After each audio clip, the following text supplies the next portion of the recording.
சரியா இருக்கா? சரியா இருக்கு. சரியா நீங்க தொடங்கிருங்கண்ணா. மிக்க மகிழ்ச்சி. நம்முடைய இரண்டாம் சந்திப்பாக இந்த நற்றிணை பாடலோடு இன்றைய நம்முடைய கலந்துரையாடல் தொடங்குகிறது. நற்றிணை 45வது பாடல் இது. இந்த ஆடல் ஆடியவர்கள் அமெரிக்காவில் இருக்கிற நம்முடைய உடன்பிறந்தார். அண்மையில் தஞ்சை பல்கலைக்கழகத்திலும் திருவாரூர் பல்கலைக்கழகத்திலுமாக நெடுநல்வாடையில் அகத்துறை சில வரிகளையும் புறத்துறை சில வரிகளையுமாக இணைத்து அவர் அங்கே பரதமாடிய அந்த நிகழ்ச்சி கண்கொள்ளா காட்சியாக இருந்தது. துணைவேந்தர், பதிவாளர், அயலக தமிழ்துறை தலைவர் என அனைவரும் மாணவர்களும் ஒன்று கூடி அந்த எல்லோரும் பரதநாட்டியத்தில் புராண அடவுகளையே நாம் மிகுதியாக பார்த்த ஒரு சூழலுக்கு உரியவர்கள். அதில் அமெரிக்காவில் வாழ்கிற ஒரு தங்கை வரலாற்று அடவுகளாக 3000 ஆண்டுகளுக்கு முந்தைய அந்த வரலாற்று அடவுகளை பரதநாட்டியத்தில் கொண்டு வந்து சேர்க்கின்ற அந்த தமிழ் முயற்சிக்காக அந்த ஆடல் வல்ல அந்த தமிழ் ஊறிய அந்த மகளுக்கு நம்முடைய வாழ்த்துக்களை பகிர்வோம். இப்போது அவர் கேரளாவில் களரி என்ற ஒரு கலையை கற்றுக்கொள்ள தன்னுடைய நாட்களை செலவழித்துக் கொண்டிருக்கிறார். இந்த நிகழ்ச்சியில் அவர் இந்த நற்றிணை பாடலை தேர்வு செய்து ஆடிய அந்த நுட்பமும் எனக்கு வியப்பை தந்தது. இன்றைக்கு உங்களோடு நான் உரையாடுகிற இந்த பாடலின் பொருள் என்பது மிக முக்கியமான ஒரு பாடலாக இதனை நான் கருதுகிறேன். ஒரு நெய்தல் நில வாழ்க்கை சூழல், கடற்கரை வாழ்க்கை சூழல், அதற்குள்ளாக அவள் பேசுகிற, அதாவது தோழி தலைவனிடம் பேசுவதாக அமைந்த இந்த பாடல். அவள் ஒரு நெய்தல் நில அன்றன்றைக்கு கட்டுமரம் கட்டி கொண்டு போய் கடலுக்குள்ளாக மீன்பிடித்து வந்து வாழ்வு செய்கிற அந்த குப்பத்து பெண் என்று இன்றைக்கு சொல்லுகிற அந்த வாழ்க்கைக்கு சொந்தமானவள் நம்முடைய தலைவி. அவளுடைய தோழிதான் இந்த பாடலில் பேசுகிறாள். இவளே காணல் நன்னிய காமர் சிறுகுடி நீள்நிற பெருங்கடல் கலங்க உள்புக்கு மீன் ஏறி பரதவர் மகளே. இவள் யார் தெரியுமா? என் தலைவி. கடற்கரை சோலைகள் இருக்கின்ற அந்த அழகிய சிறு குடி, அதாவது சிறு குப்பம், அந்த குப்பத்தில் வாழ்கிறவள் என் தலைவி. நீல் நிற, அதாவது நீல நிறம் பெருகிய பெருங்கடல் என்ற அந்த பெருங்கடலில் கலங்க அந்த படகை உள்ளே கொண்டு போய், அல்லது கட்டுமரத்தை உள்ளே கொண்டு போய் அந்த கடல் கலைக்கு அவள் உள்புக்கு மீன் ஏறி பரதவர் மகள். அங்கே மீன் பிடிக்கின்ற பரதவர் மீனவ ஒரு பெண்தான் என் தலைவி. நீ யார் தெரியுமா? நீயே நெடுங்கொடி நுடங்கும் நியம மூதூர். அன்றைக்கெல்லாம் வணிக தெருக்களில் இது என்ன பொருள் விற்கின்ற கடை, இது என்ன பொருள் விற்கின்ற கடை என்பதற்காக அங்கே கம்பங்களில் வண்ண வண்ண கொடிகளை கட்டி அவற்றால் அடையாளப்படுத்துகிற மரபு நம் தமிழ் மரபாக இருந்திருக்கிறது. அதை நீங்கள் பட்டினப்பாலையில் பார்க்கலாம், இன்னும் சில சங்க இலக்கியங்களிலும் பார்க்கலாம். பட்டினப்பாலையில் 160 180 அடிகள் வரை பலர்தொழு கொடியும் துகிர்கொடியும் உருகெழு கொடியும் நரவுநொடை கொடியோடு என்று பல்வேறு வகையான கொடிகளை பட்டினப்பாலையில் புலவர் சொல்லுகிற அந்த கொடி இந்த பாடலிலும் நீயே நெடுங்கொடி நுடங்கும் நியம மூதூர், அதாவது பல்வேறு வகையான வணிக கொடிகள் பறக்கின்ற அந்த கடை வீதிகளை உடைய ஒரு மூதூர். ஏறக்குறைய நம்முடைய பூம்புகாரை கூட நீங்கள் குறிப்பிட்டு சொல்லலாம். அத்தகைய அந்த பூம்புகாரில் வாழ்கிற ஒரு கடுந்தேர் செல்வன். நீ நடந்து வருகிற வாழ்க்கைக்கு உரியவன் அல்ல. மிகப்பெரிய தேரில் இன்றைக்கு மிக விலை உயர்ந்த ஒரு மகிழ்வுந்தில் வருகிற ஒரு பணக்காரனுடைய, ஒரு செல்வனுடைய செல்ல மகன் என்று சொல்லுவதைத்தான் அந்த கடுந்தேர் செல்வன் காதல் மகனே என்று சொல்லுகிறார்கள்.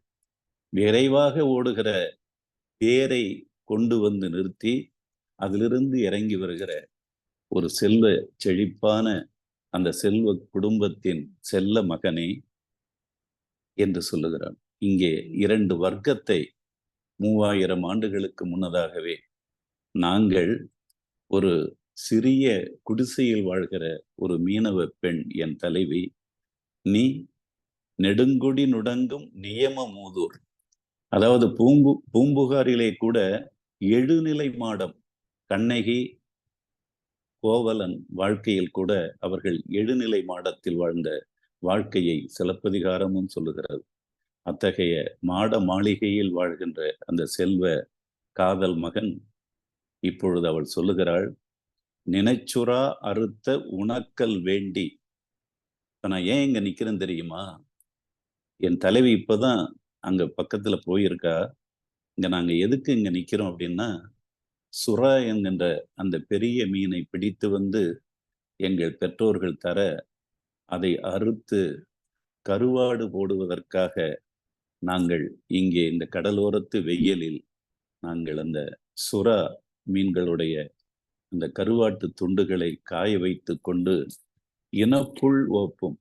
அந்த இனப்புல்லுனா காக்கைகள் என்றால் காக்கைகள் மட்டுமே வருகிற, புறாக்கள் என்றால் புறாக்கள் மட்டுமே வருகிற, அதை போல இங்கே கடற்காக்கைகள் என்ற அந்த இனப்புற்கள் இந்த கருவாட்டு துண்டுகளை தூக்கிவிட்டு ஓடி போகாமல் இருப்பதற்காக அந்த இனப்புல்களை, அந்த கடற்காக்கைகளை விரட்டுவதற்காக நாங்கள் இங்கே நிற்கிறோம். எமக்கு நலன் எவனோ. இத்தகைய ஏழை குடும்பத்தில் பிறந்த என்னுடைய தலைவி, செல்வ செழிப்புள்ள பணக்கார குடும்பத்தில் பிறந்த நீ, இது எப்படி எப்பா ஒத்து வரும்? எமக்கு நலன் எவனோ. ஒரே இனக்குழுவாக இருந்தாலும் நீங்கள் எங்களுக்கு எப்படி ஏற்றவர்களாக, என் தலைவிக்கு நீ எப்படி ஒரு இல்லறத்தினுடைய அந்த ஒப்பீட்டில், வர்க்க ஒப்பீட்டில் எப்படி நீ ஒத்து வருவாய் என்பது போல அவள் கேட்கிறாள். கேட்பது மட்டுமல்ல, புலவு நாறுதும். கருவாட்டு நாத்தம் அடிக்குதுயா, போ போ, கொஞ்சம் தள்ளி தள்ளி நில்லு. அதாவது ஜெயம் படத்தில் அந்த நாயகி சொல்லுவதை போல, புலவு நாறுதும் செல் நின்றியுமோ, கொஞ்சம் தள்ளி தள்ளி போய் நில்லியா என்று சொல்லுகிற அந்த வார்த்தைக்குள் தான் நீங்கள் புரிந்து கொள்ள வேண்டும். அதாவது தீண்டாமை என்பதற்கான அந்த தொடக்க புள்ளிகளை இந்த கவிதை மிக நுட்பமாக சொல்லுகிறது என்பதுதான் இந்த பாடலை இன்றைக்கு நான் ஆய்வுக்கு எடுத்துக்கொண்டதனுடைய ஒரு நுட்பமான பார்வை. வயலிலே குடைபிடித்து கொண்டு பண்ணையார் வருகிற போது, தூரத்திலே இருக்கிற உழைக்கிற நம்முடைய அந்த உழைப்பு வேளாண்மைக்காரர் அவர் அழைக்கின்ற போது ஓடி வருவார். அந்த ஓடி வருகிற நேரத்தில் அந்த சேறு அவர் மீது தெளித்து விடும் என்கின்ற ஒரு நுட்பமான உணர்வில் கொஞ்சம் தள்ளியே நின்று கொள்வார்.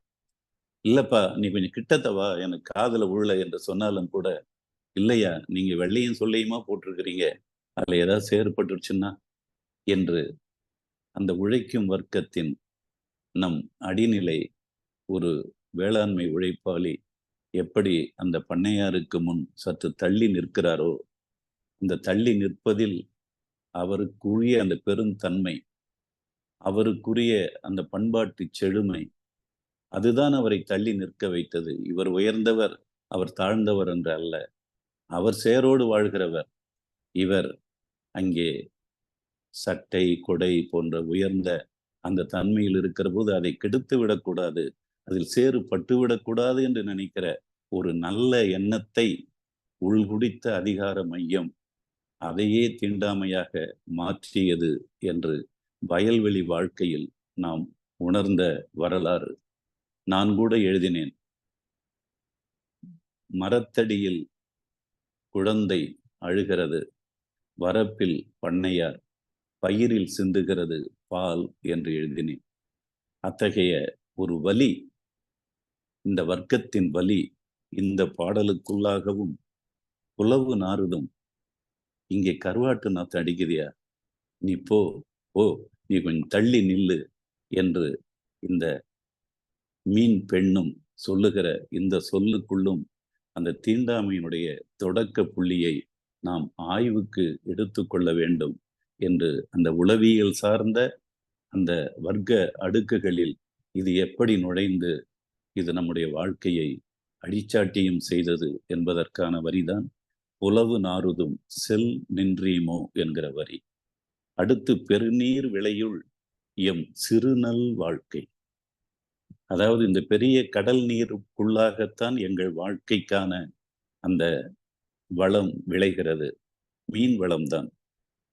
அந்த விளைவுக்குள்ளாக நாம் சிறு குடிசையில் தான் வாழ்கிறோம். ஆனால் எங்கள் வாழ்க்கை நல் வாழ்க்கை என்று சொல்லுகிறார் அந்த பெண். அது ரொம்ப ரொம்ப வியப்பா இருக்குது. பெருநீர் விளையுள் எம் சிறுநல் வாழ்க்கை. நாங்க ஒன்றும் கஷ்டப்படல, அன்னன்னைக்கு எங்களுக்கு சாப்பாட்டுக்கு வழி கிடைக்குது, வாழ்க்கை கிடைக்குது. எனவே எங்களுடைய வாழ்க்கை நன்றாக இருக்கிறது. நும்மோடு புரைவதோ அன்றே. ஆனால் உன்னோடு நாங்கள் ஒத்து வாழ்வதற்கான அந்த வர்க்க அடுக்குகளில் நாங்கள் எங்கோ கீழே இருக்கிறோம், நீ மேலே நிற்கிறாய். அதனால் தயவு செய்து நீ போய்விடு.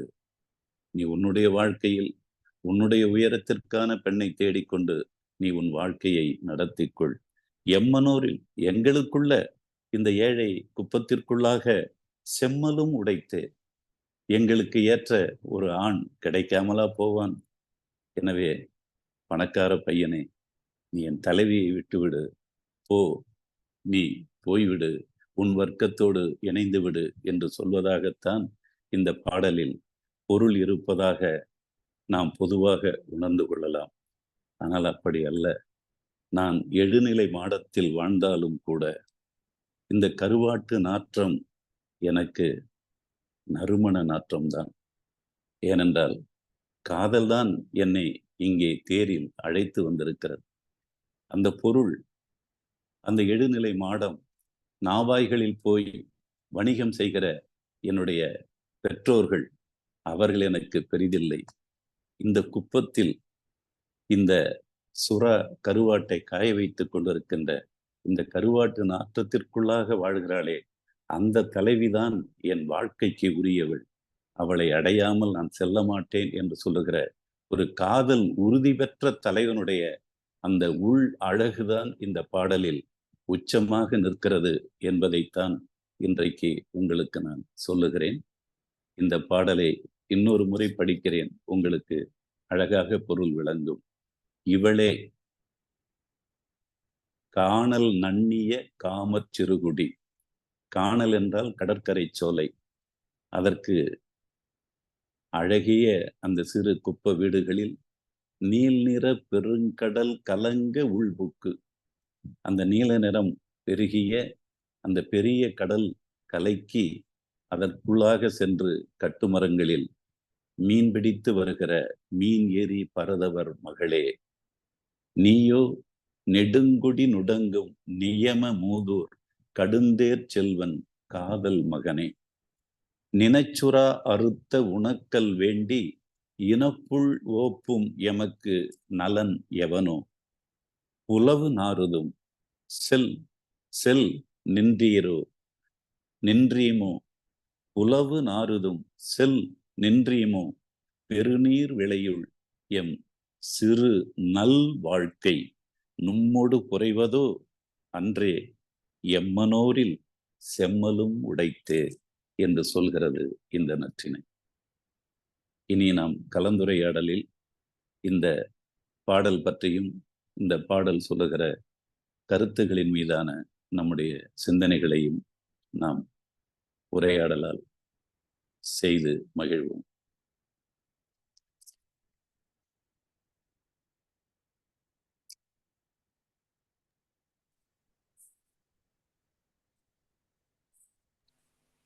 பேசுங்க.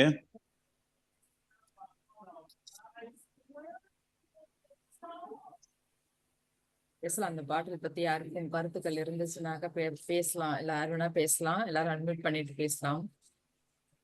ஓகே, எனக்கு ரொம்ப பிடிச்சிருந்தது என்னன்னா, இதோட குறுகிய வடிவத்துக்குள்ள ஒரு சின்ன திரைக்காவியம் மாதிரி ஹீரோயின் இன்ட்ரோடக்ஷன், ஹீரோ இன்ட்ரோடக்ஷன், அடுத்து மைய கருத்து, இது என்ன பிரச்சனை, எங்க ஊர்ல ஒரு குப்பத்து ராஜா இருக்காரு, போய் வா.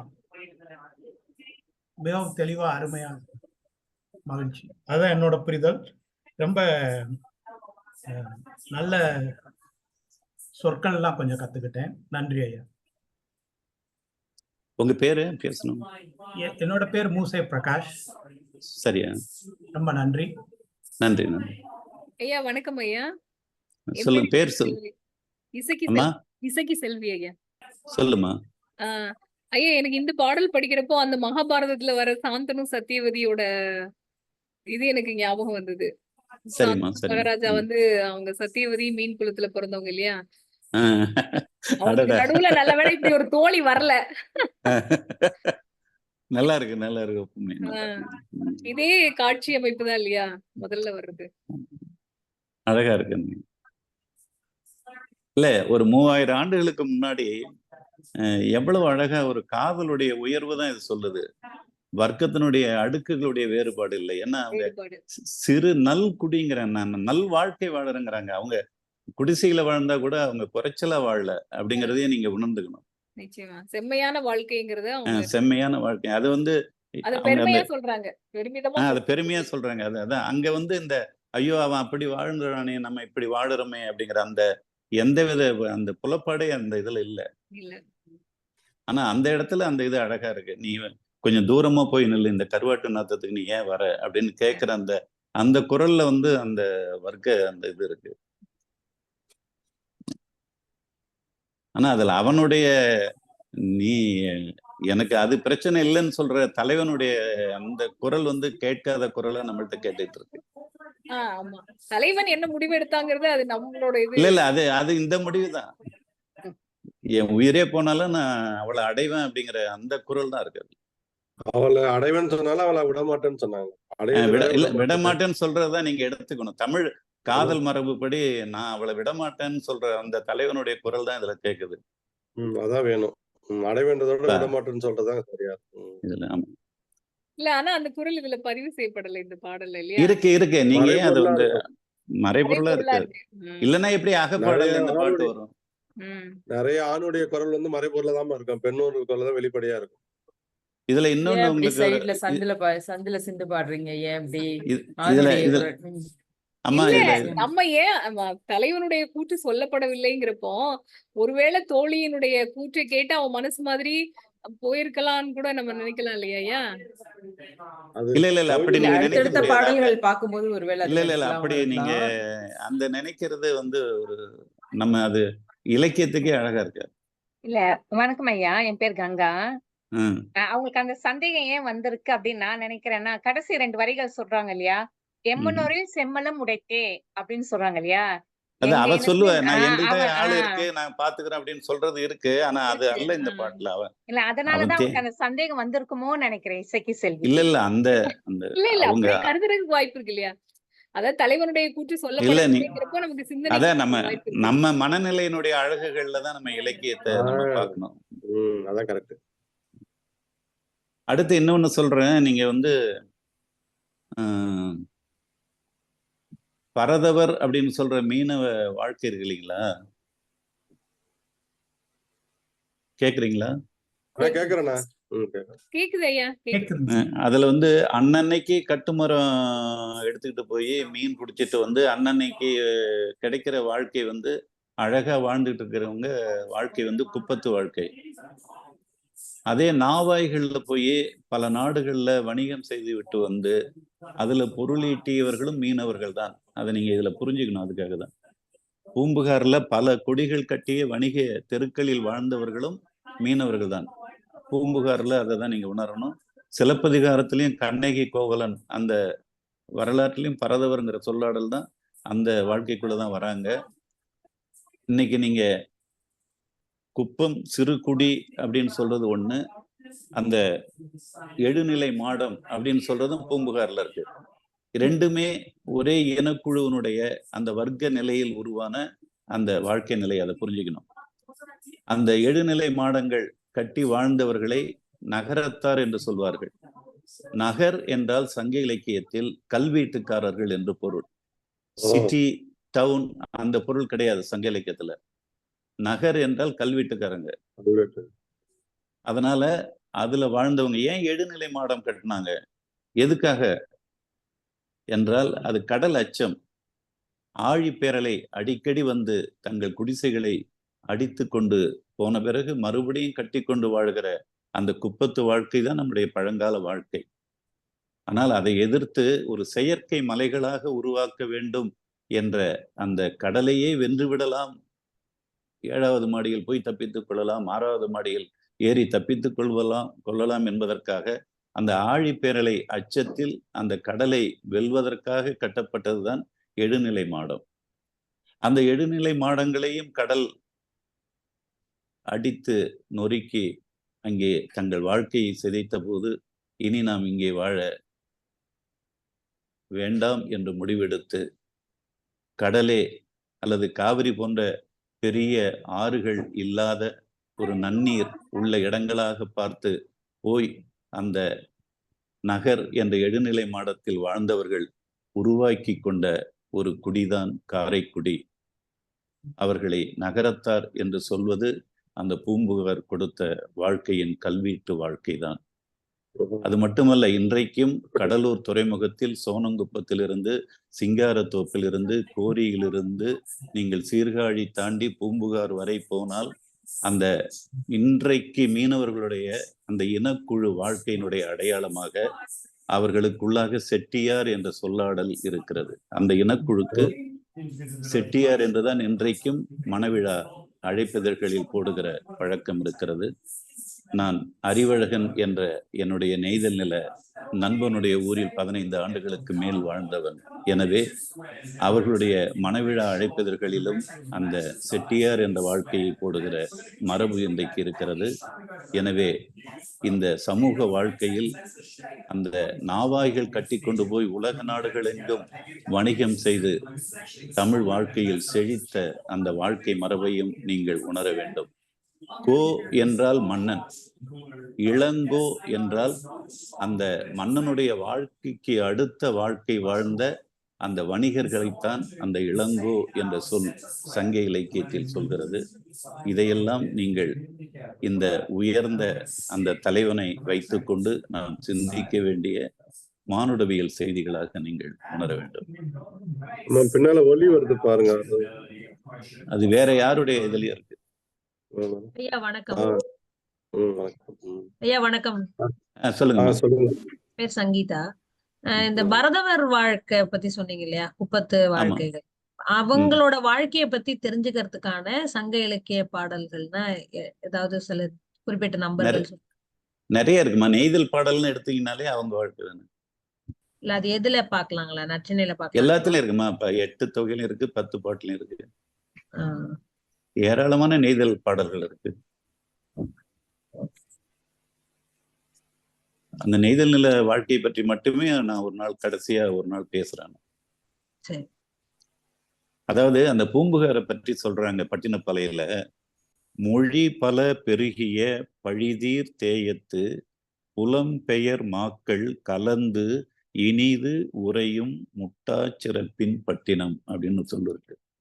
அதாவது பல்வேறு வகையான மொழிகள் பேசுகிற பல நாடுகளைச் சேர்ந்த பல இனக்குழுக்களைச் சேர்ந்த அந்த வணிகர்கள் எல்லாம் பழியே இல்லாத அந்த ஒற்றுமையாக அந்த புலம்பெயர் மக்கள் எல்லாம் அந்த வணிகர்கள் எல்லாம் வந்து கலந்து, அதாவது பல மொழிகள் பேசுகிறவர்கள் அவர்களெல்லாம் ஒரு இடத்தில் கலந்து வாழ்கிறார்கள், இனிது உரைகிறார்கள். அதாவது எந்த பிரச்சனையும் இல்லாமல், சமய பிரச்சனையோ மத பிரச்சனையோ அல்லது நீ இந்த மொழி பேசுகிறவன் நான் இந்த மொழி பேசுகிறவன் என்ற அந்த எந்த வேறுபாடுகளும் இல்லாமல் அந்த பூம்புகாரில் வாழ்ந்த அந்த வணிகர்களுடைய வாழ்க்கையை மொழி பல பெருகிய பழிதீர் தேயத்து புலம்பெயர் மாக்கள் கலந்து இனிது உரையும் முட்டாச்சிறப்பின் பட்டினம் என்று நம்முடைய பட்டினப்பாலை பதிவு செய்கிறார்.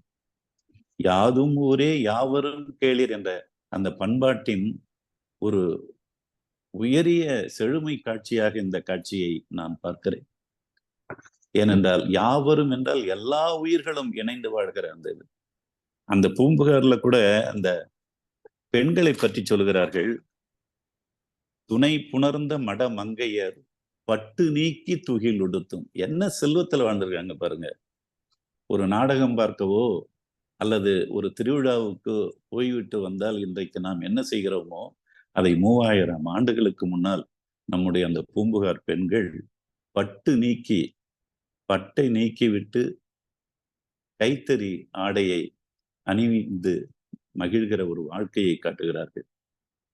கைத்தறி நாள் நேற்றோ இன்றோ தெரியவில்லை.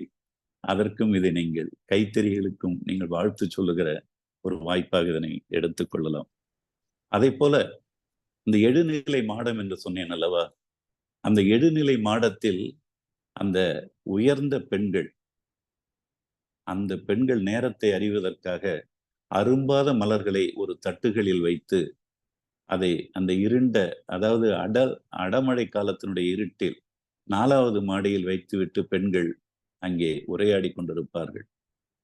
எது சாயந்தரம், எது உச்சி, எது இரவு, எது பகல் என்று தெரியாத அந்த அடைமழை காலத்துடைய இருட்டில் அவர்கள் தட்டில் வைத்திருக்கிற அந்த அரும்புகள் இருக்கின்றன அல்லவா, அவை மலரும் பொழுது ஒரு மனம் வருமே. அந்த மனம் வந்தவுடன் சாயந்தரம் ஆயிடுச்சு, விளக்கு கொளுத்துங்க என்று சொல்லுகிற அந்த நேரத்தை கண்டெடுப்பதற்காக அரும்பாத முல்லை அரும்புகளை தட்டில் வைத்து அவர்கள் நேரத்தை கணக்கிட்ட அந்த வரியையும் நெடுநல் வாடையில் சொல்லுகிறது. மடவரல் மகளிர் பிடகை பெய்த செவ்வி அரும்பின் பைங்கார் பித்திகத்து இதழ் அவிழ்பதம் கமழ பொழுது அறிந்து. அந்த பூக்கள் அவிழ்பதம் கமழ, அந்த அரும்புகள் மலர்ந்து அவிழ்ந்து அது மணக்கின்ற போது, கமழ்கிற போது பொழுது அறிந்து விளக்கை ஏற்றினார்கள் என்ற அந்த செல்வ வாழ்க்கையையும் நாம் நெடுநல் வாடை வழியாக அறிகின்றோம். அதாவது அந்த பையன் எவ்வளவு பெரிய பணக்கார பையன் அப்படிங்கும்போது அந்த பணக்கார வீட்டு பெண்கள் எவ்வளவு செழுமையான வாழ்க்கையை வாழ்ந்திருக்கிறார்கள். ஆனால் அந்த உயர்ந்த பெண்களை எல்லாம் விட்டு இவன் கருவாடு காவல் காக்கின்ற ஒரு குப்பத்து பெண், அவளை என் காதலி, அவளே என் தலைவி என்று அவன் வருகிற அழகுதான் காதலின் உயர்வாக, உச்சமாக இந்த பாடல் சொல்வதாக நான் கருதுகிறேன்.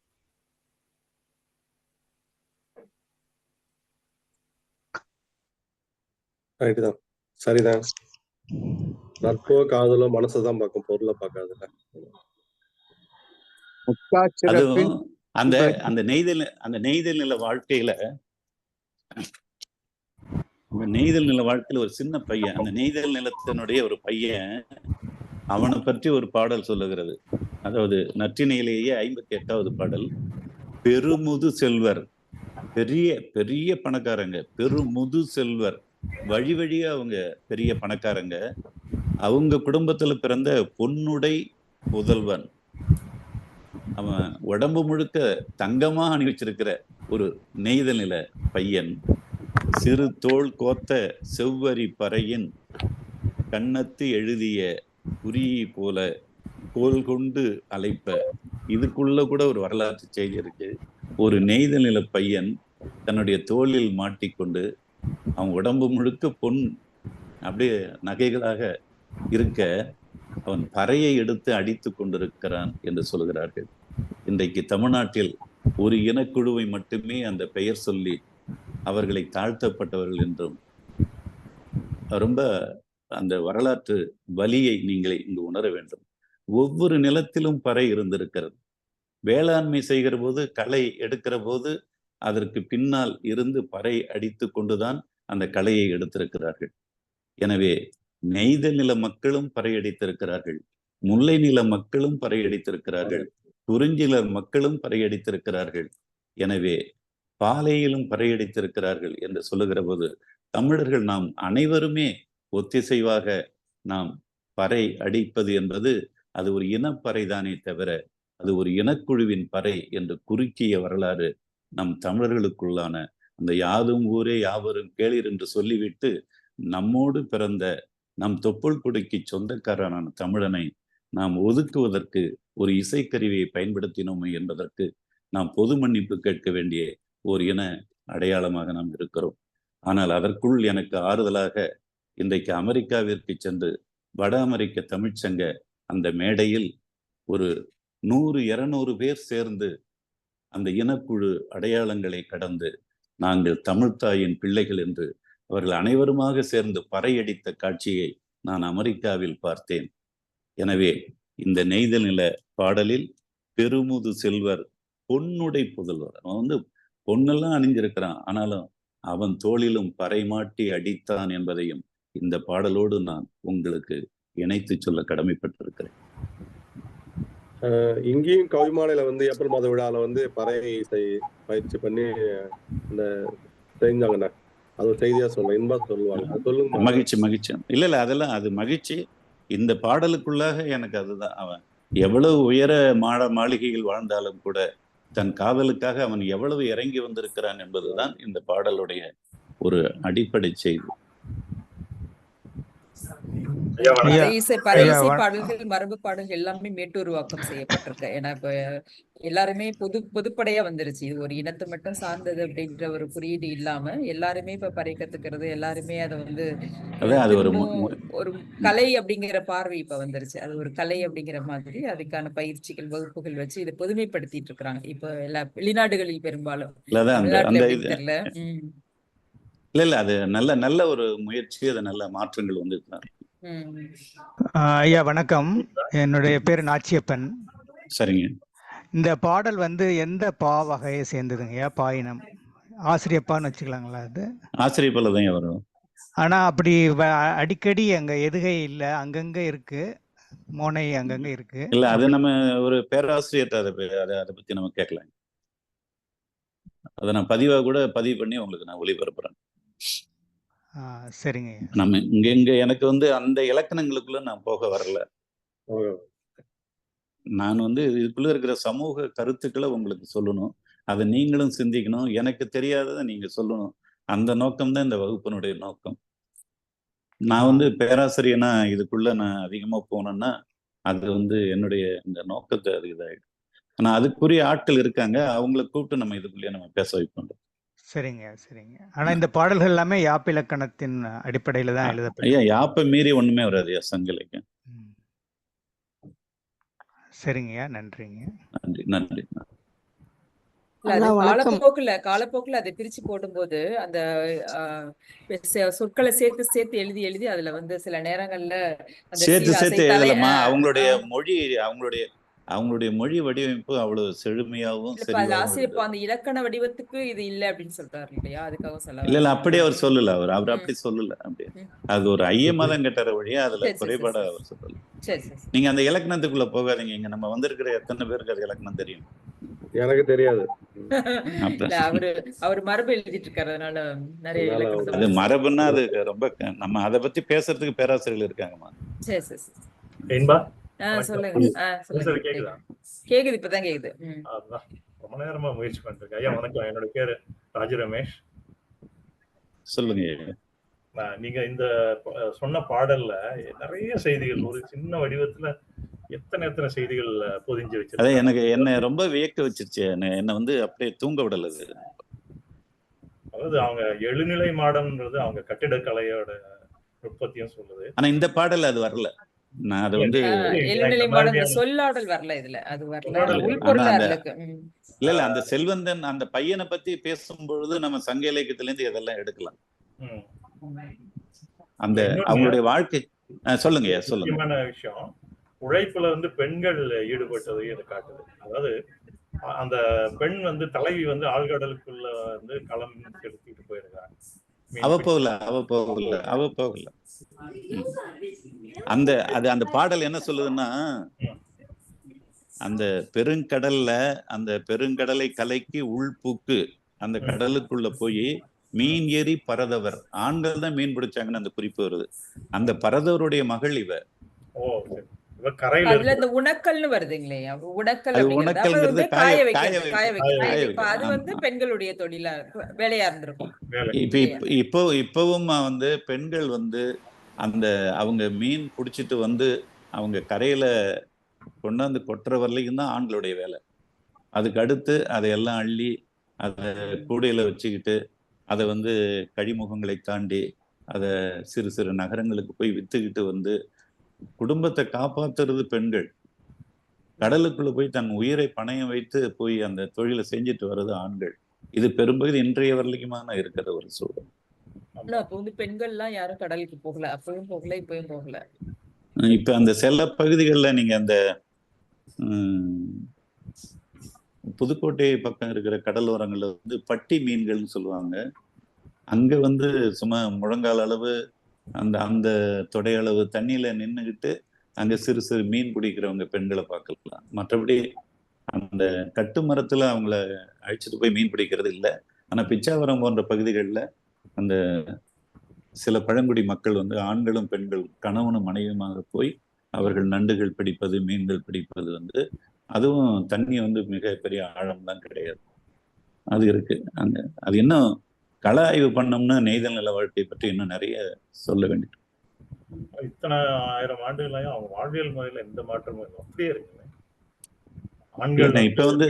இப்ப அது என்னன்னா கட்டுமர வாழ்க்கைங்கிறது குறைஞ்சி இப்ப லான்ச்சுங்கிற விசைப்படகுனுடைய வாழ்க்கை மாறி இருக்கு.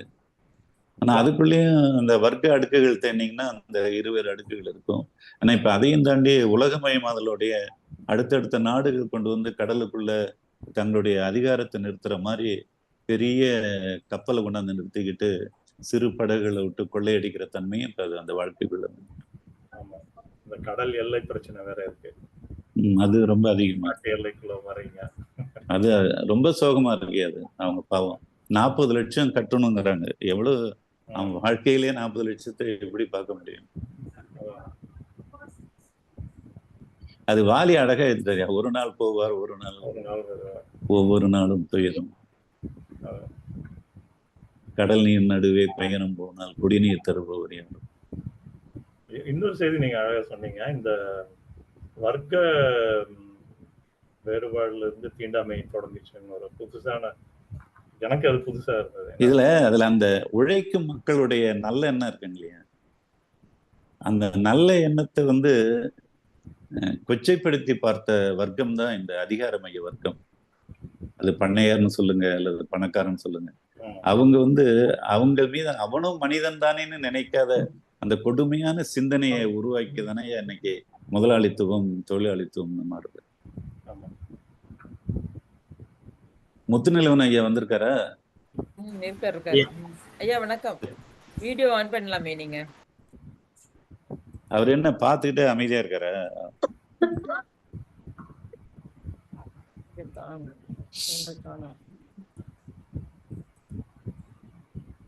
இது அவர் பேச வேண்டிய பாட்டு.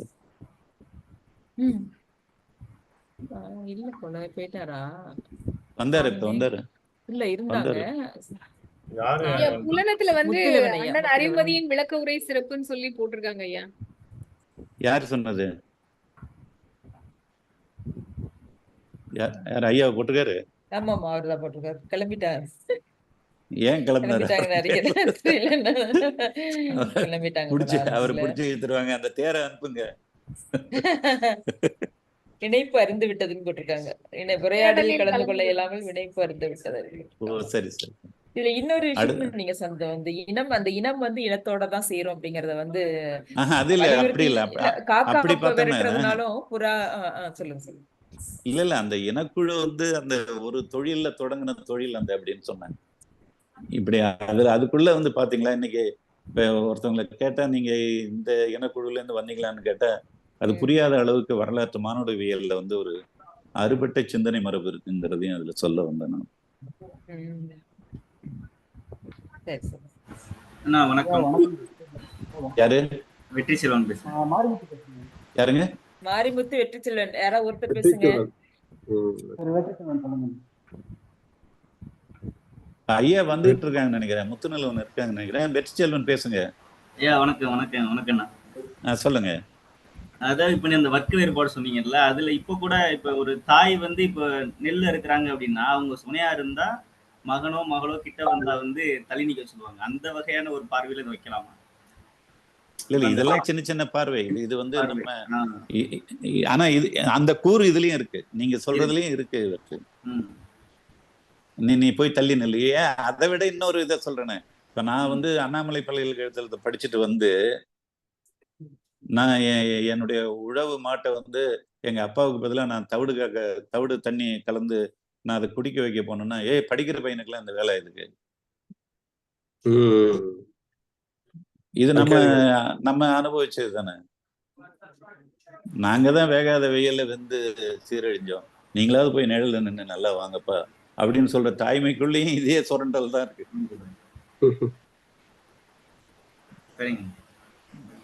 இல்ல இது நீங்க எல்லாருமே சிந்திக்கலாங்கிறது தான் சொல்றேன். அதாவது அந்த அவங்களுடைய நல்ல அந்த சேறு பட்டுடக்கூடாதுன்னு நினைச்சு அவன் தள்ளி நின்னான்ல, அந்த தள்ளி நின்னவனை தள்ளியே நிக்க வச்ச ஒரு சமூக கொடூரம் இருக்குல்ல, அதை தான் நீங்க பார்க்கணும். இந்த பெண்ணு வந்து சொல்றா, இந்த என் தலைவி வந்து ஒரு ஏழை பெண்ணு, நாங்க கருவாடு காய வச்சு அதை வித்து வாழணும், இந்த நாத்தத்துலதான் எங்க வாழ்க்கை, நீ இதுக்குள்ள ஏன்டா வர அப்படின்னு கேட்கிற. அதுக்குள்ளதானே நீ போய் அப்படி தூரமா நில்லுடா அப்படின்னு சொல்றது வந்து இவளுடைய தீண்டாமையும் கிடையாது, அவனுடைய தீண்டாமையும் கிடையாது. ஆனா அதுக்குள்ள இருக்கிற அந்த நல்ல மனசனுடைய எண்ணம், அதை வந்து நம்ம எவ்வளவு கொடுமைப்படுத்திட்டோங்கிறது தான் இந்த வாழ்க்கையினுடைய நீங்க புரிஞ்சுக்க வேண்டியது. இன்னைக்கு கூட வந்து ஒரு அப்பா வந்து ஒரு சாய்வு நாற்காலில் உட்காந்துக்கிட்டு காஃபி போட்டு வாமான்னு மனைவிட்ட கேட்கும்போது வந்துட்டங்கன்னு ஒரு குரல் கேட்குது. அதே நேரத்துல அந்த கதவுக்கு கீழே இருந்து ஒரு செய்தித்தாள் வந்த உடனே அந்த செய்தித்தாளை வந்து மகள்கிட்ட போய் எடுத்துட்டு வாமா அப்படின்னு சொல்லும் பொழுது, ஏன் உங்களுக்கு கால் இல்லை அப்படின்னு கேட்கிற அந்த மகளுடைய அந்த குரல் தான் நமக்கு மேலெழுந்து வரணும். வந்துட்டங்க அப்படின்னு சொல்ற அந்த மனைவிகளுடைய எண்ணம், அங்கதான் சுரண்டல். அப்பதான் நான் நிறைய சுரண்டணும். வெண்ணிலாவோட கவிதை கூட அந்த மாதிரி இருக்கும். வெண்ணிலாவோட ஒரு கவிதை கூட இதே கருப்பொருள்ல வரும். பேப்பர்காரர் வந்தா பிள்ளைங்களுக்கு நம்ம சொல்லி கொடுக்கறது, அப்பா பேப்பர் எடுக்கிறது சொல்லி கொடுக்கறதுக்கும், அம்மாவை கூப்பிட்டா பால்காரன் வந்து அம்மாவை கூப்பிடுறதுக்கும் பிள்ளைங்களுக்கு யார் சொல்லி கொடுத்தது அப்படின்னு வெண்ணிலாவோட ஒரு கவிதை வரும்.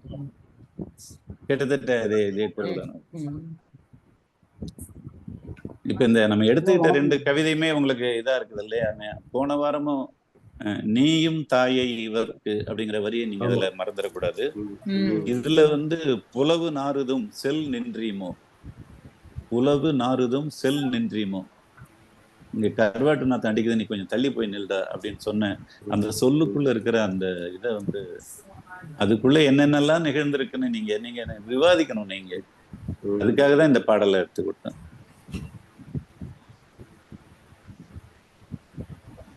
எனக்கு வேற மாதிரி தோணுதுங்க இன்னொரு விதம். அது சொல்லுங்க, அதை சொல்லலாம். நீங்க சொன்னதுக்கு அப்புறம் அந்த செல்வந்தர்களா இருக்கிறதும் இந்த கடற்கரையில வாழ்றதும் ஒன்றும் உயர்வு தாழ்வு இருக்கிற மாதிரி தெரியல.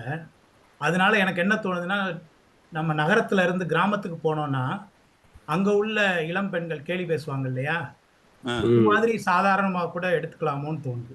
ஏன்னா அத்தை கூட அந்த இதுல கடற்கரையில இருக்கலாம், அவங்க கொஞ்சம் செல்வம் சேர்த்து நகரத்துல இருக்கலாம் நீங்க சொன்ன மாதிரி பெரிய கல்லு வீட்டுல. அதனால எனக்கு இப்ப நீங்க சொன்னதுக்கு பின்னாடி எப்படி தோணுதுன்னா, இது ஒரு சின்ன சாதாரண ஒரு அத்தை பையன் நகரத்துல இருந்து கிராமத்துக்கு போகையில நமக்கு நார்மலி கேள்வி பேசுவாங்க இல்லையா, அந்த மாதிரி கூட எனக்கு தோணுது. இல்ல நல்லா இருக்கு. இப்ப நீங்க முன்னாடி யாரோ முதல்ல ஒருத்தவங்க சொன்னாங்க இதுல ஒரு திரைக்கதை இருக்குன்னு. அப்படி இது உங்களுடைய? அதுவும் நான் தான் சொன்னேன். அப்ப நீங்களே திரைக்கதை அமைக்க ரொம்ப அழகா இருக்கு. சினிமா பைத்தியம் நினைக்கிறேன் நானு. சினிமா பைத்தியம் இல்ல, இது நம்மளுடைய நாடகத்தன்மை தான். நம்மளுடைய கிட்டத்தட்ட இந்த ஜெயம் படத்துல வர மாதிரியான காட்சி, அப்படியே கையை காமிச்சு போற மாதிரி. அதுலயும் நான் ஒரு பாட்டு எழுதினேன், கவிதையே தெரியுமா தெரியுமா அந்த கனவு. பாடல் உங்க பாட்டு?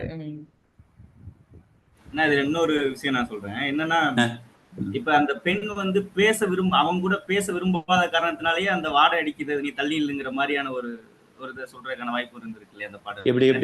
எப்படிங்க அந்த தோழி இருக்காங்கல்ல, இப்ப தோழிகிட்ட தான் அவர் வந்து அந்த தலைவன் பேசும்போது, அந்த தோழி வந்து இந்த கருவாட்டு வாடே ஒரு மைய பகுதியா வச்சு நீ தள்ளி நில்லை, என் கிட்ட வராத, பேச விரும்பாத ஒரு காரணத்தை இப்படியும் தெரிவிக்கலாம்ல.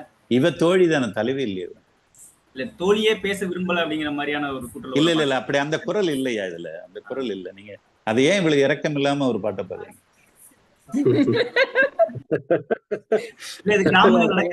இல்ல அது எனக்கு வலிக்குது. இல்ல தோழியோட குரல்லையும் ஒரு சாஃப்ட்னஸ் இருக்கு. அவ ரொம்ப அதிகாரமாவோ இல்ல வெறுத்தோ அப்படி சொல்லல அவ.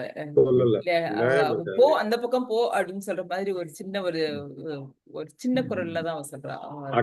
வெறுப்பா தோணல, வெறுப்பா சொல்லல. எங்கள்கிட்ட மட்டும் என்ன நல்ல உயர்ந்த ஆள் இல்லையா என்ன அப்படி?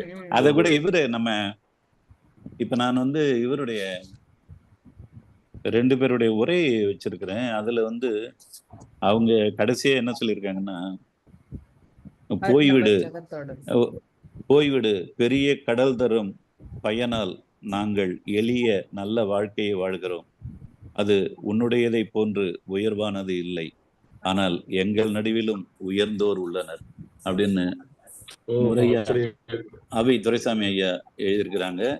இன்னொன்னு வந்து பின்னத்தூர் அவங்க ஒரு ஐயா, அவங்களும் அதை போல அவங்க என்ன சொல்றாங்கன்னா, இங்கே புலால் கவிச்சம் அடிக்கிறது, தூரத்திலேயே நெல்லுங்கள் ஐயா, கடல் விளைச்சலை கொண்டு வாழும் எங்களின் சிறுநல் வாழ்க்கை உனக்கு ஒத்து வராது, எங்கள் வாழ்க்கை எங்களுக்குத்தான் செம்மாப்பு உடையது அப்படின்னு ஒருத்தர் இருக்காரு. இது போல நீங்க அந்த கைபேசிக்குள்ள போய் இந்த எங்களுடைய உரைகள்லாம் படிச்சு பாருங்க. அதே நேரத்துல இப்ப நம்ம பேசின இந்த வாழ்க்கை வந்து நிகழ்கால ஒரு வாழ்வியல் அழகுக்கான ஒரு நோக்கத்துல தான் நம்ம பேசிட்டு இருக்கோம். நீங்க எல்லாருமே அதுல ரொம்ப அழகா ஒத்து வந்து உங்களுடைய கருத்துக்களை சொன்னீங்க. அதுல திரைக்கதை அமைச்சவர் வந்து இதை நாடகமா கூட பண்ணலாம். நீங்க வந்து இந்த ஜெகத் ரட்சகனுடைய அந்த உரையும் அனுப்பி விட்டீங்க. இல்ல அதுல ரொம்ப தவறுகளை நிறைய இருக்குது. அது அது அது நம்ம சொல்லக்கூடாது. ஆனா அவை துரைசாமி உரை அந்த இன்னும் நிறைய நல்ல நல்ல உரைகள் இருக்கு. அவரும் நிறைய ஜெகத் ரட்சகன் ஐயாவும் நிறைய எல்லா சங்க இலக்கியத்தை எல்லாத்துக்குமே உரை இருக்காரு. அவர் இன்னும் பல இலக்கியங்களுக்கு எழுதியிருக்காங்க. ஆனா எல்லாத்தையுமே படிங்க. நீங்க இதை படிக்கணும் இதை படிக்கக்கூடாதுங்கிறதுலாம் இது பண்ணாதீங்க. ஒருத்தவங்களுடைய கருத்துல ஒரு வரிக்கு சரியான பொருள் வரும், இன்னொரு இதுல இன்னொரு இது வரும். நம்ம அதெல்லாம் எல்லாத்தையுமே ஒப்பாய்வு செஞ்சுதான் பார்க்கணும். ஆனா நீங்க உங்களுடைய வாழ்க்கை சூழல்ல அவ்வளவு ஆழம்லாம் நீங்க போக வேண்டாம். நாளைக்கு என்ன நீங்க அண்ணாமலை பல்கலைக்கழகத்துல தேர்வு எழுத போறீங்க?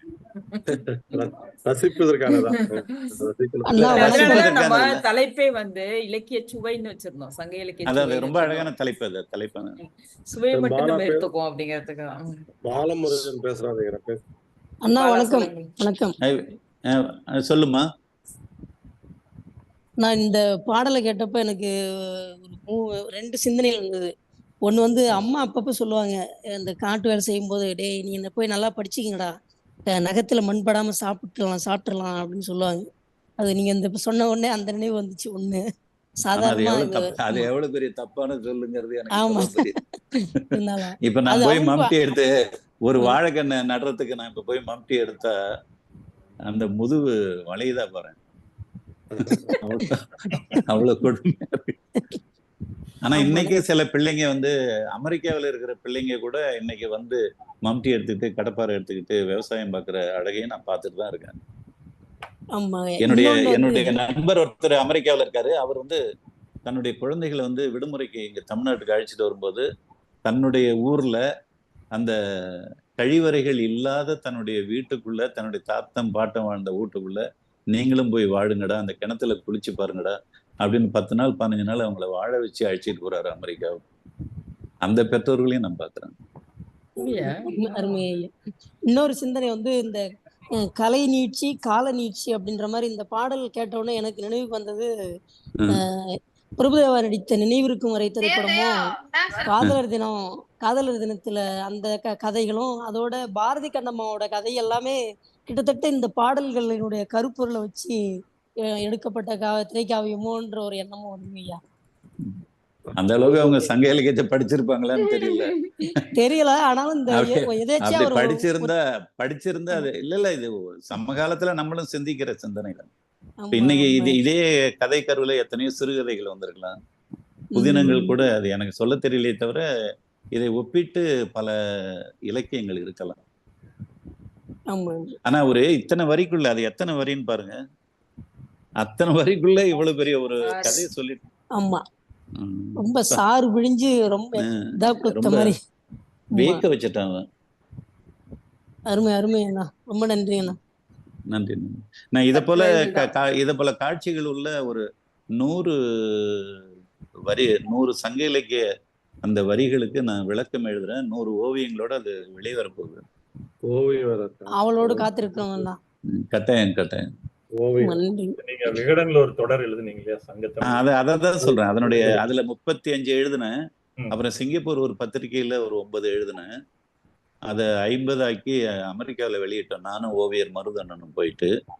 இப்ப அதை 100 ஓவியங்களோட, அப்ப முதல்ல தங்கத்தமிழ்னு நான் அதை தலைப்பு வச்சு ஆனந்த விடன்ல எழுதினேன். அப்ப அந்த தங்கம்ங்கிறது ஒரு சங்க இலக்கிய ஒரு முல்லை நில தலைவி அவ என்ன சொல்லுவான்னா, தன்னுடைய பால் மோர் இதெல்லாம் வித்து வந்த காசுல அவ தன்னுடைய குடும்பத்தை காப்பாத்துறா. நெய் வெண்ணெய் இதை வித்து மிகுதியான ஒரு பணம் வருது பாருங்க, அந்த தொகையை தங்கம் வாங்கலான்னு மற்றவங்க சொல்றாங்க ஊர்ல. ஆனா இவ தங்கம் வாங்க மறுக்கிறா. நான் தேங்கி போகிற ஒரு பொருளாதாரத்துக்கு நான் காரணமா இருக்க மாட்டேன் அப்படின்னு சொல்லிட்டு அவ மறுபடியும் நல்ல இளங்கன்றுகளோட எருமை மாடுகளையும் பசு மாடுகளையும் வாங்கினால் அந்த தொகைக்கு அப்படின்னு ஒரு சங்க இலக்கியத்துல வருது. ஒரு சோவியத் ஒரு ஆய்வாளன் சொல்லுவான், தங்கம் என்பது ஒரு மஞ்சள் பிசாசு அப்படின்ட்டு. நான் கூட என்னுடைய மேடைகள்ல பேசுவேன். நான் ஒரு 1/2 பவுனு மோதிரத்தை எங்க அம்மா போட்டுக்க சொல்லிச்சு தன்னுடைய இறுதி நாட்கள்ல. ஏம்மா அப்படின்னு கேட்டேன். என் நினப்பு உனக்கு வரணும்லடா அதுக்காக அப்படின்னாங்க. அப்ப நான் அம்மாட்ட சொன்னேன், இந்த தங்க மோதிரத்தை பார்த்துதான் உன் நினப்பு வரணும்னா நான் உனக்கு மகனா வாழ்ந்ததுக்கே அர்த்தம் இல்லைம்மா. நான் நினைச்சு பார்த்தா நீ இல்லாதப்பையும் நீ எனக்கு எத்தனை முகங்களா வருவ. என்னை சின்ன பிள்ளையில நீ பார்த்த என்னுடைய அம்மா முகம், என்னை பள்ளிக்கூடத்துக்கு அனுப்பி வச்ச அம்மா முகம், என்னை அண்ணாமலை பல்கலைக்கழகத்திற்கு அனுப்பி வைக்கிற போது அந்த ட்ரங்கு பெட்டியை தூக்கிட்டு என்னை வழி அனுப்பிட்டு போன உடனே கடுதாசி போடுற மவனேன்னு காத்துல நீ எழுதி காட்டின அம்மா முகம், இப்படி எத்தனையோ முகம் வருமா என்று நான் சொன்ன அந்த நினைவு இப்போ எனக்கு நினைவுக்கு வருது. எனவே நான் அந்த தங்கத்தை அணிய மாட்டேன் என்று சொன்ன அந்த இதை வைத்துக்கொண்டு ஒரு நண்பர் என்னிடம் கேட்டார், அதன் பிறகு நீங்கள் எப்படி தங்கத்தமிழ் என்று இந்த நூலுக்கு பெயர் வைக்கலாம் அப்படின்னு கேட்டாரு. அதனாலதான் ஆனாலும் இப்ப நான் அதை உயிர் தமிழ்னு மாத்திட்டேன். உயிர் தமிழ், உயிர் தமிழ், உயிர்களின் தமிழ். 100 வரிகள். இந்த இப்ப உங்களுக்கு சொன்ன மாதிரி இந்த ஒரு வரி எடுத்துப்பேன். புலவு நாறுதும் செல் நின்றியுமோ அந்த வரியை மட்டும்தான் போடுவேன். அதுக்கு நான் இந்த உங்களுக்கு சொன்ன விளக்கங்கள்லாம் அதுல எழுதுவேன்.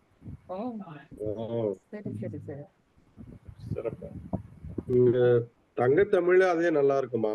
நான் கூட இப்ப முகநூல்ல பகிர்ந்துட்டு இருந்தா நல்லா இல்ல. அதுல அதுக்கு தேடி போய் தான் இப்ப உங்களுக்கு இதெல்லாம் எடுத்து சொல்லிட்டு இருக்கேன். இப்ப அடுத்த முறை ஒரு கணவன் மனைவிக்கான உளவியல் அதை நான் சொல்றேன். அது ரொம்ப அழகா இருக்கு. ஏதாவது ஹோம்வொர்க் கொடுக்குறீங்களா? அதெல்லாம் வேண்டாமா. அப்படியே இப்ப நற்றினையை நீங்க எடுத்து படிங்க. குறுந்தொகைக்கு முன்னால, அகநானூருக்கு முன்னால, புறநானூருக்கு முன்னால நீங்க படிக்கணும்னு சொன்னீங்கன்னா எளிமையான நல்ல நல்ல அழகான அந்த அவர் சொன்ன மாதிரி ஒரு திரைக்காட்சிகளை போல நமக்கு நிறைய காட்சிகளை உள்ளடக்கிய ஒரு சங்க இலக்கிய நூல் தான் அது நற்றினை தான். அதனால இப்ப நான் இன்னைக்கு நம்ம எல்லாமே இது பாடம் படிக்க ஆரம்பிச்சிட்டோம்.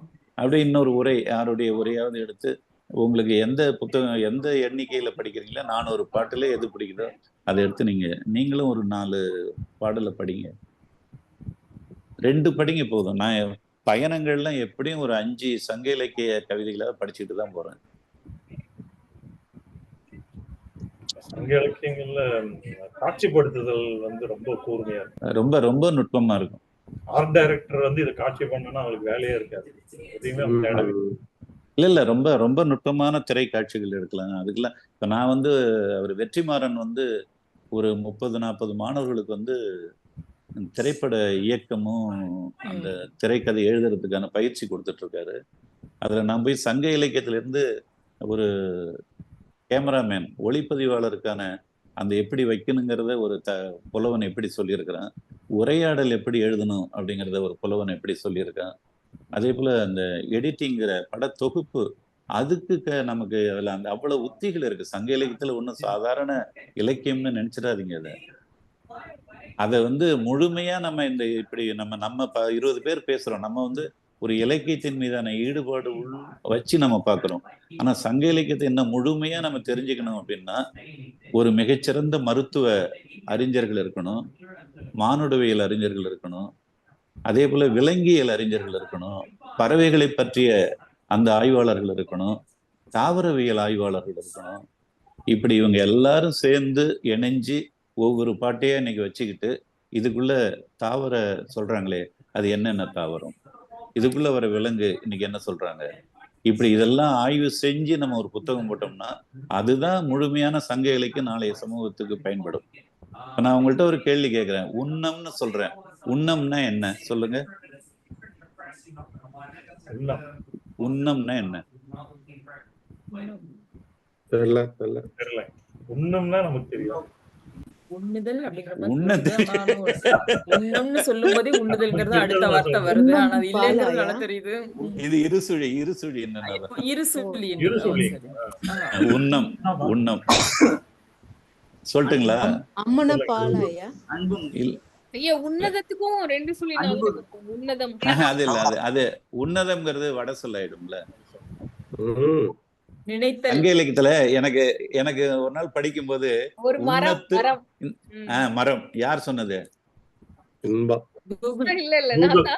யார் சொல்லுங்க? Mister Google. நீ பாத்துட்டு வந்து பேசுற. நான் வந்து உன்னதம் தான் என் மனசுல வந்தது, நான் சொன்ன உடனே நீங்க உன்னதம் இல்லன்னு சொன்னீங்களா, அப்போ எனக்கு வேற என்னன்னு சொல்லி நான் உன்னன்னு போட்டேன், அது உடனே மரம்னு வந்துருச்சு. தட்டுற கைபேசி அது சங்க இலக்கியத்துல அந்த ஒரு செய்தியை உங்களுக்கு சொல்லிடுறேன். உண்ணத்து பகைவன் அப்படின்னு ஒரு சொல்லாடல் வருது சங்க இலக்கியத்துல. ஒரு மன்னனுக்கு இப்போ ஒரு சேரன் இருந்தா அவனுக்கு சோழன் பகைவன வரலாம், பாண்டியன் பகைவன வரலாம்.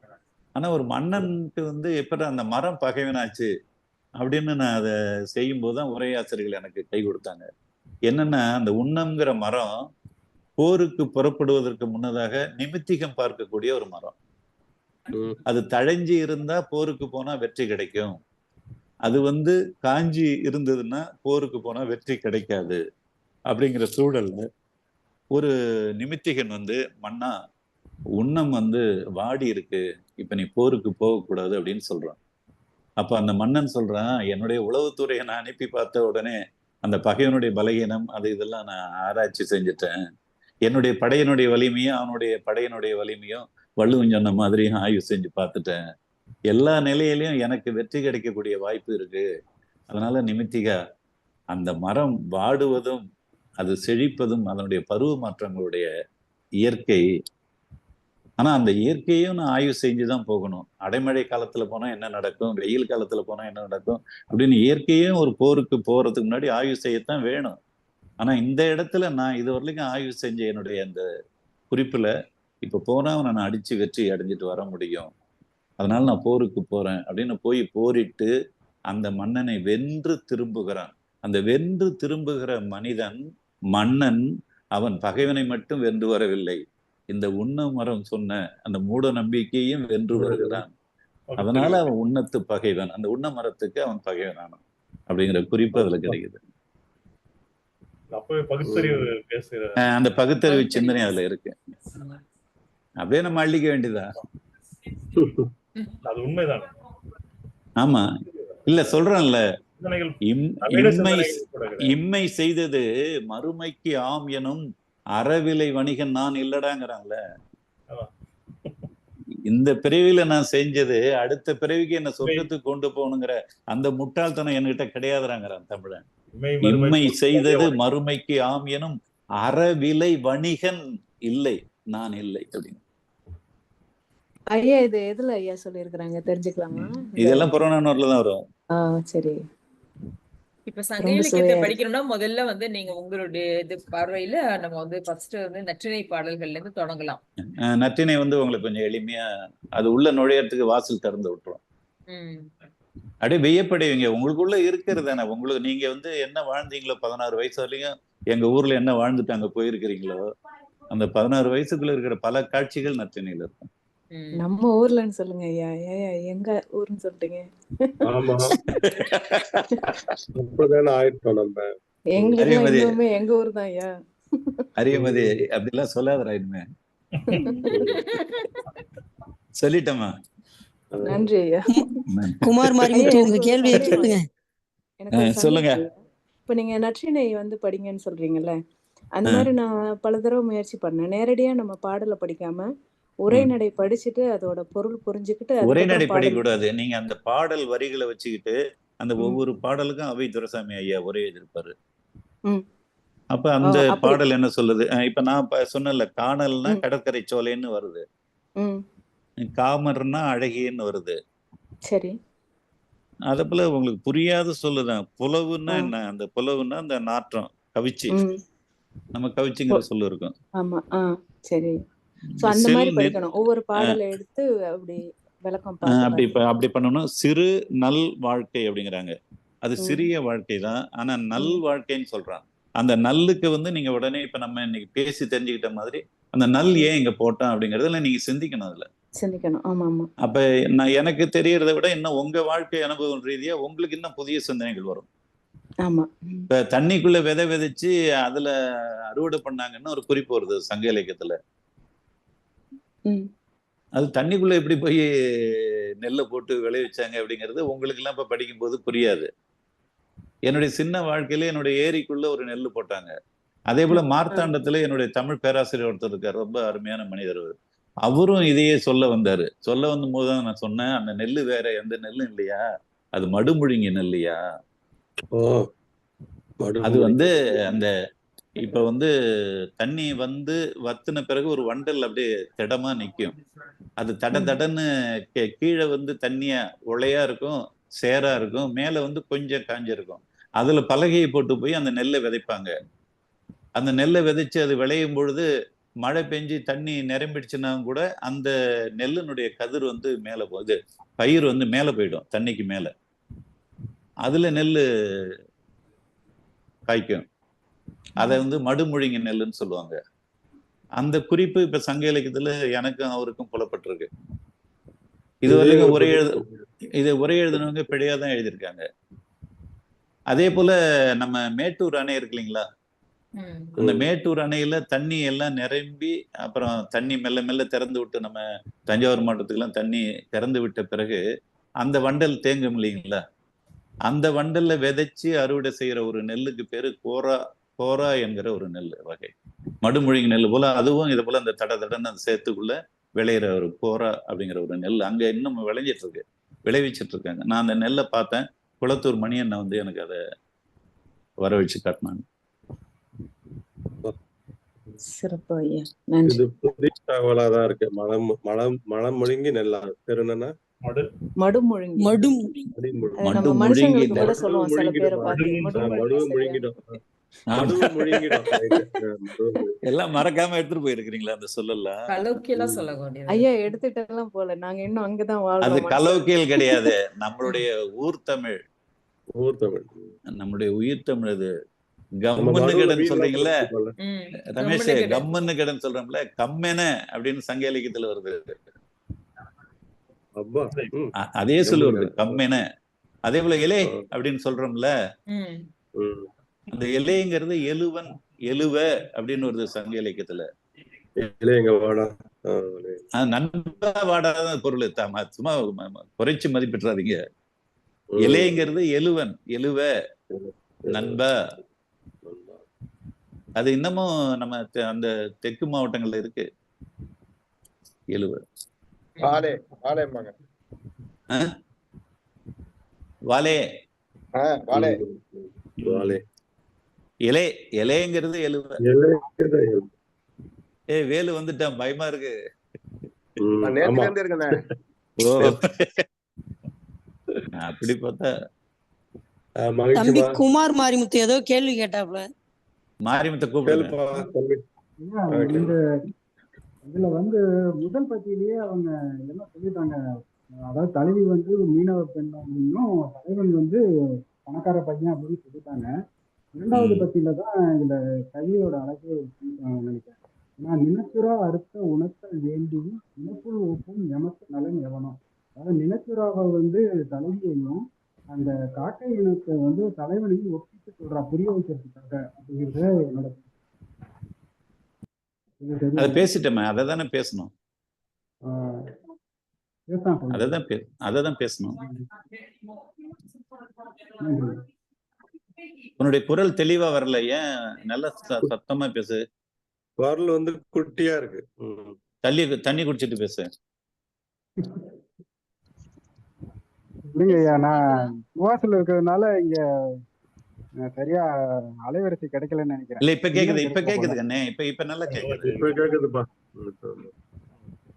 எனக்கு இப்ப என்னன்னா பெரிய மகிழ்ச்சி கொடுத்துட்டீங்க. 6 நாள் கொண்டு போய் நல்ல விருந்துன்னு கொடுத்து ரமேஷ் வீட்டுல தங்க வச்சு எல்லாரும் வந்து பேசி, இப்ப எனக்கு வாரத்துக்கு ஒரு நாள் இது ஒரு பெரிய மகிழ்ச்சியான நாளா மாத்திட்டீங்க. கண்டிப்பா கண்டிப்பா எங்களுக்கு மகிழ்ச்சியா தான் இருக்கு. ஆமா, எங்களுக்கு ரொம்ப மகிழ்ச்சியானது. புதுசா தெரிஞ்சுக்கிறது, ஒவ்வொரு நாளும் ஒரு வரியை முன்னிலைப்படுத்தி பேசுறது ரொம்ப நல்லா இருக்கு. ஒரு பாடல் அப்படிங்கிறது ஒரு பாடல் இல்ல, அதுக்குள்ள ஒரு கருத்து ஒரு கருத்து. இது ரொம்ப நாள் ஏக்குங்கண்ணா, இந்த சங்கத்தமிழ் யாராவது இந்த மாதிரி சொல்லிக் கொடுக்க மாட்டாங்களா அப்படின்னு. இது ஒரு ஏக்கம் தீர்ந்தது இப்ப.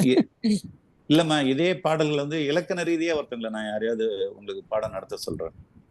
ஆமாங்கண்ணா, நான் பேசுறது கேக்குதா? முடிஞ்சா அது கேக்குதுமா? கொஞ்சம் உதவியா இருக்கும். பேசுமா பேசுங்க. வந்து மடு முழுகினல் இத பத்திலாம் நீங்க சொன்னீங்க இல்லையா? எனக்கு அந்த வாழ்க்கை முறை வந்து தெரியல, அதனால நான் எனக்கு ஒரு சின்ன ஐயம் இருக்கு. இடத்துல இன புல் அப்படின்னு ஏன் சொல்லணும்? ஏதாவது ஒரு காரணம் இருக்கா? ஏன்னா வந்து இல்ல, புல்லுன்னா பறவை, இனம்னா ஒரு இனக்குழு. இல்ல, ஒரு இப்ப கிளிகள ஒரு 100 கிளிகள் இருந்ததுன்னா அது இனப்புல், இனக்கிளி. இல்ல, அதுதான். அது ஏன் வந்து அது ஒரு இனமா தான் அதுல வந்திருக்குமா? எல்லா பறவைகளும் மீன் சாப்பிடக்கூடியது தானே? இல்ல, கலந்து வரல. அப்படி வராத. எல்லா பறவைகளும் மீன் சாப்பிடாத. ஒரு வகையான பறவைன்னு எடுத்துக்கலாமா? இல்ல, இங்க வந்து ஒரு கடற்காக்கைன்னு எடுத்துக்கலாம், அல்லது காக்கைன்னு கூட நீங்க எடுத்துக்கலாம். கடற்காக்கைங்கிறது இயற்கையா இருக்கும். நீங்க அதை இன்னும் வகைமைன்னு எடுத்துக்க முடியுமாங்கயா? அதேதான், அததான் சொல்றேன். ஒரு இன வகைதான் அது.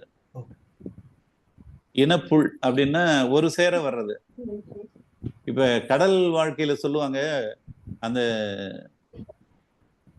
மாப்பா வருதும்பாங்க. இதே இனக்குழுங்கிறதே மாப்பா வருவாங்க.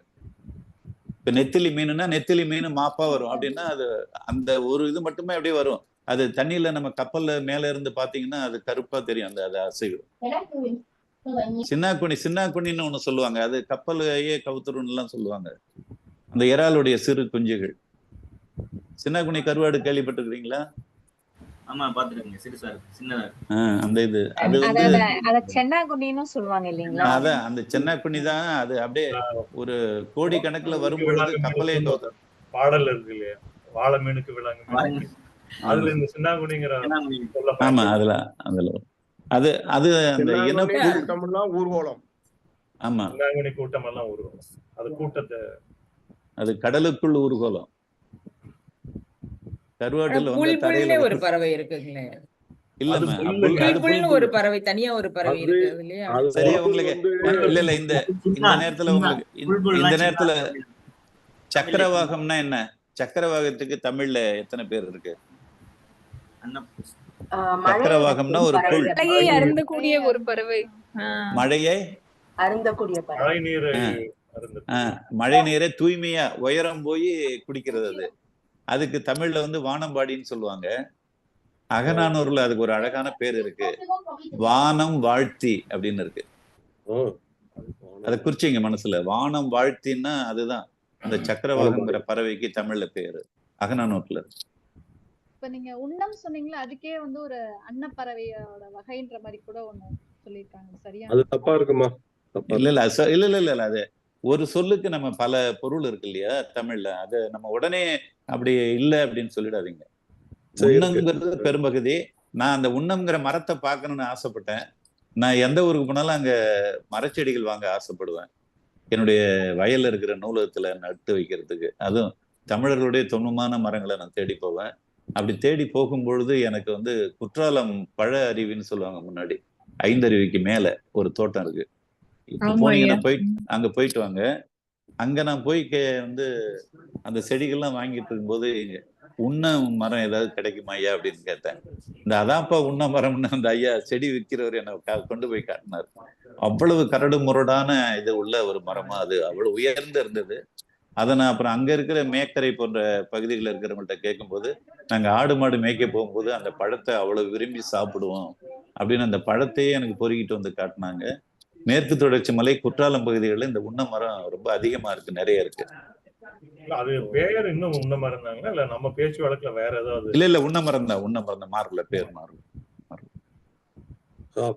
இருக்கு அப்படின்னா தொடர்ச்சி 3000 மேல இருக்கு. இல்ல இருக்கு, பெரிய பெரிய மரமா இருக்கு. விடத்தேரின்னு ஒரு மரம் இருக்கு, அது 6 வகையா பூக்கும்னு பதிற்றுப்பத்துல சொல்லுது. அதை நான் நேரடியா அங்க நம்ம இதுல குமிழி பக்கத்துல நான் அந்த மரத்தை பார்த்தேன். இங்க நம்ம பகுதியிலேயே அந்த விடத்தேரிங்கிற மரம் இருக்கு. இருக்கா? நம்ம என்ன செய்யணும்னா, நம்ம கிராமங்களுக்குள்ள போகும் பொழுது இது என்ன கீரை, இது என்ன மரம் அப்படின்னு நம்ம பிள்ளைங்களுக்கே கத்து கொடுக்கணும். இல்லைன்னா அடுத்த தலைமுறைக்கு. ஆனா இப்ப வந்து என்ன வசதி இருக்குன்னா, நீங்க அந்த இலைகளையோ அந்த மரத்தையோ படம் எடுத்து அது என்ன வகைன்னு கேட்டா அவங்களுக்கு கொடுத்துருது இல்ல.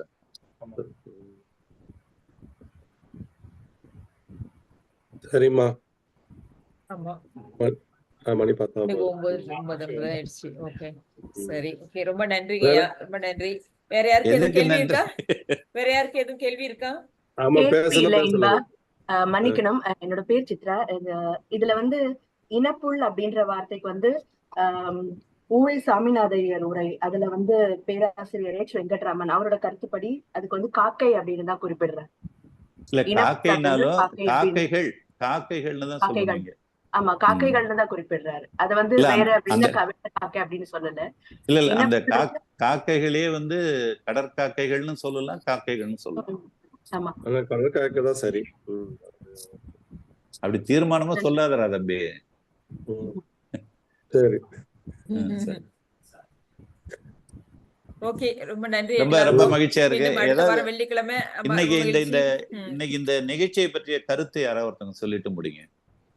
எப்படி இருந்தது கருத்துனா, இதனால பயன்? ராஜரமேஷன் சொல்லட்டும். போன கூட்டத்தில் நான் கலந்துக்கல, இதுதான் முதல் சந்திப்பு. ரொம்ப அடுத்தடுத்த சந்திப்புல ஆர்வமா இருக்கு. நல்ல ஒரு கலந்துரையாடலா இருக்கும், ரொம்ப மகிழ்ச்சி. இதுக்குள்ள நம்ம இலக்கணம் அல்லது திணை அப்படி போயிட்டோம்னா, இப்போ உங்களுடைய பொது வாழ்க்கையில இருக்கிறீங்க நீங்க, உங்களுக்கு வந்து இதை நான் வந்து ஒரு பேராசிரியராக இருந்து சொல்றதுல வந்து அதை தெரிஞ்சிக்க வேண்டிய நோக்கம் ஒன்று இருக்கு. இது நான் வந்து ஒரு சமூக மனிதனாகவும் ஒரு இலக்கியத்தின் மீதான ஒரு ஈடுபாடு உள்ளவனாகவும் இதுல இருந்து நிகழ்காலத்துக்கு நம்ம என்ன எடுத்துக்கணும், இதுல இருந்து நம்ம வாழ்க்கையில் இருக்கிற தவறுகளை விலக்கிட்டு நம்ம அழகாக நம்முடைய வாழ்க்கையை அமைச்சுக்கணுங்கிறதுக்கான அந்த நோக்கம் தான் நான் இதுல இந்த சங்க இலக்கிய சுவைங்கிறதுல நான் மையமா வச்சுக்கிறேன். நல்ல, ரொம்ப நன்றி. மீண்டும் அடுத்த வெள்ளிக்கிழமை நன்றி அண்ணா, நன்றி. அடுத்த வெள்ளிக்கிழமை என்ன தேதி? நன்றி ஐயா. அடுத்த வெள்ளிக்கிழமை என்ன தேதி? 16 ஆமா 16 23 30. சரி, போய் எல்லாரும் சாப்பிடுங்க. எனக்கு ஒரு கவலம் எடுத்து வச்சுட்டு சாப்பிடுங்க. காக்கைக்கு மட்டும்தான் வைப்பீங்களா, எங்களுக்கு வைக்க மாட்டீங்களா? உங்க ஊர்ல காக்கை கிடைக்காது. காக்கை இருக்கு எங்க ஊர்ல இருக்கு, பார்த்தா சுற்றுலா நிறைய இருக்கு. காக்கைக்கு ஒரு தனி கதை இருக்கு இந்த ஊர்ல. அப்புறம் நரிக்குறவங்களுக்கு நிறைய வேலை கிடைக்கும் வந்தாங்கன்னா. ஆமா, சரிண்ணா. நல்லது, நன்றி. நல்லது, நன்றி, வணக்கம்.